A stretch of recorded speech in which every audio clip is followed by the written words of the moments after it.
Hey, so I wanted to go live today to talk about how startups can use marketing as a tool to validate their assumptions and be ready to get funding and to get their first users and really understand as quickly as possible what assumptions they have about their product are correct and just start the feedback loop with real customers as soon as possible. So this is a little drawing of a value proposition design canvas. So if you don't know, that's a great book from the Strategizer series, and there's lots of YouTube about it. So I won't go on too much. But what you do is you basically, these are supposed to be sticky notes. You're putting sticky notes on this big canvas to understand what are the features of your product. What are the features? What are the things that create gains, and what are the pain relieving elements? And then you look at a simplified view of a customer persona. What are the pains they experience, the gains and benefits, and the jobs to be done framework? And hopefully your features, sorry, your pain relieving elements connect directly to customer pains. And this is like the biggest, most important assumptions you would have about the desirability of a product, right? And I know it's easy to get hung up as a product maker on like the feasibility, like the can we make it, the technical elements, like how does it look? But what we really want to know is, do people want the thing? And we want to eliminate any assumptions around that as soon as possible and just drive our risk down. And this applies to startups, but also applies to any new product that you haven't got a huge amount of users for yet. So here's what we're going to do. So what you could do is, how do you test this? The most expensive way to test this is to build the entire product, try to market it, and see what happens. So what we could do instead is we're going to test a proxy. So instead of building the whole product, what we're going to do, these red things are for our most critical assumptions. What we would do is we would actually test, does a lead magnet in the middle, we can test the customer response to this lead magnet, which is much cheaper. You actually don't have to make it. You just have to try to market this lead magnet and see if people respond. And here's where everything goes wrong, I think, in the internet marketing for startups. A lot of us know about funnels. People have heard about funnels.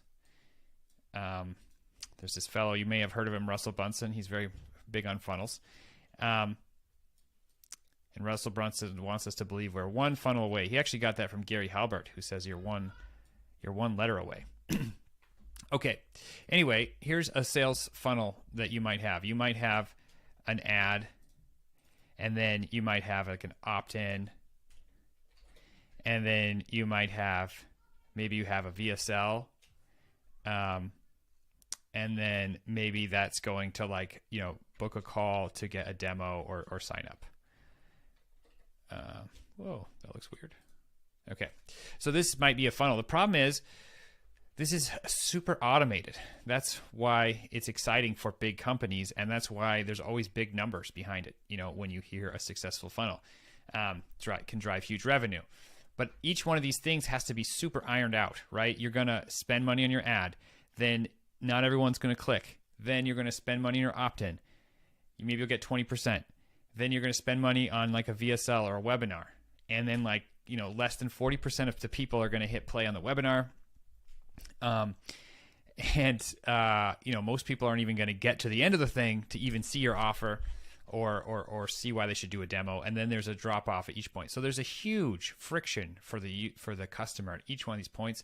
That means that this is the most expensive way, one of the more expensive ways to acquire a customer. Every time you add automation to a sales experience, you lose conversion rate, right? So if you have a founder that could go door to door, and like Stripe did, to go door to door and get the first users, they're going to have a higher conversion rate than some super automated system without people in it. So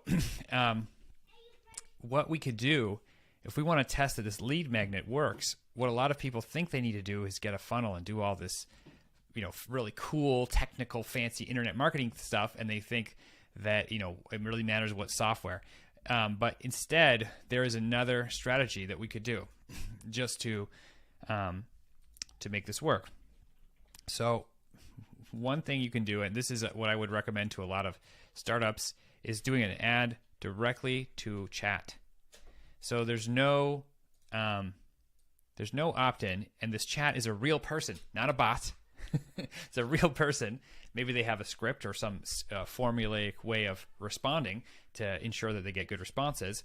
But if you do an ad to a chat, you just got rid of this whole funnel. You got rid of all these ways you're losing people. And you can talk to them. Maybe you're going to have standard questions about, hey, is this the lead magnet that you want? Oh, what? Tell me more about your pain. I want to make sure I understand that I give you the best of my resources. We actually have a lot of resources for you. Tell me a little bit more. You can ask some customer questions to validate these pains. You can use the kinds of questions you might read in the mom test, for example, in this chat. And you're going to start to validate this side. Then if they actually respond and they want something, you're going to make them the lead magnet. Maybe this guy you first talked to actually wanted a lead magnet for this pain down here, and you actually learned that your idea of the severity is wrong. This is so much cheaper and a great way to get started for startups or anytime you're marketing a new thing. What you could look at this as, here's another way to look at it, is like there is a scale, and it goes like this. Fancy like automation. So as fancy automation goes up, and down here we're going to have, manual process. So, and I would say that you could look at them down here. You could have one-on-one direct sales. And that is going to have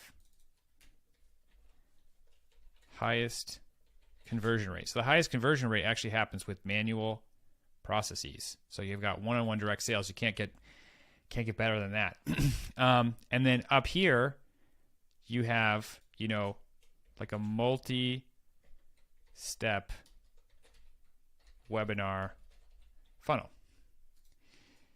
And so, webinar. Direct sales. Somewhere here is like add to chat. Then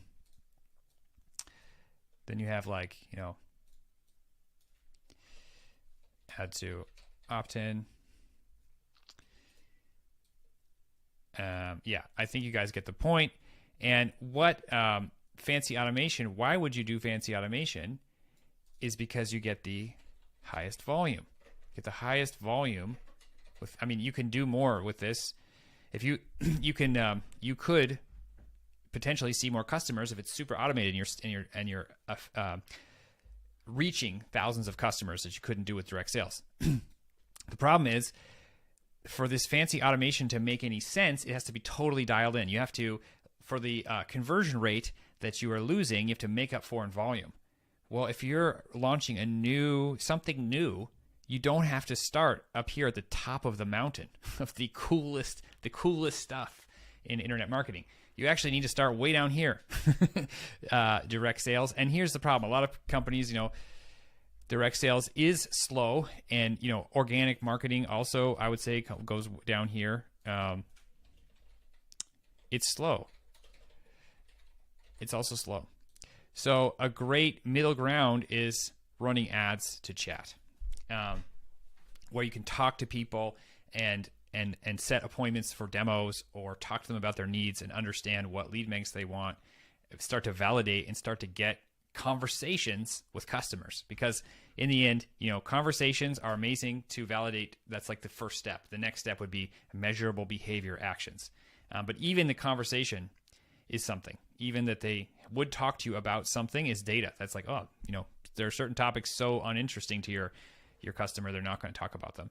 Okay, so I just wanted to lay this out. It's been cooking in my brain here a little bit, like how do these things connect? And one mistake I see is jumping up here, thinking that if you want to start marketing, I need to start with a VSL and I should have my hands totally clean and just press a button and, money goes out to ads and I just get sales. You work your way up there, but you can't skip the steps. Or if you do skip the steps, it's just really expensive. There's no way to shortcut that. You have to optimize each step. And it's not like some trick or tactic. It's from knowing exactly what the customer wants and needs and how they're going to respond. And the way you figure that out is engaging with them in real life, not from some kind of tactic. Okay, hopefully this live has been useful to you guys, and let me know in the comments which part resonated with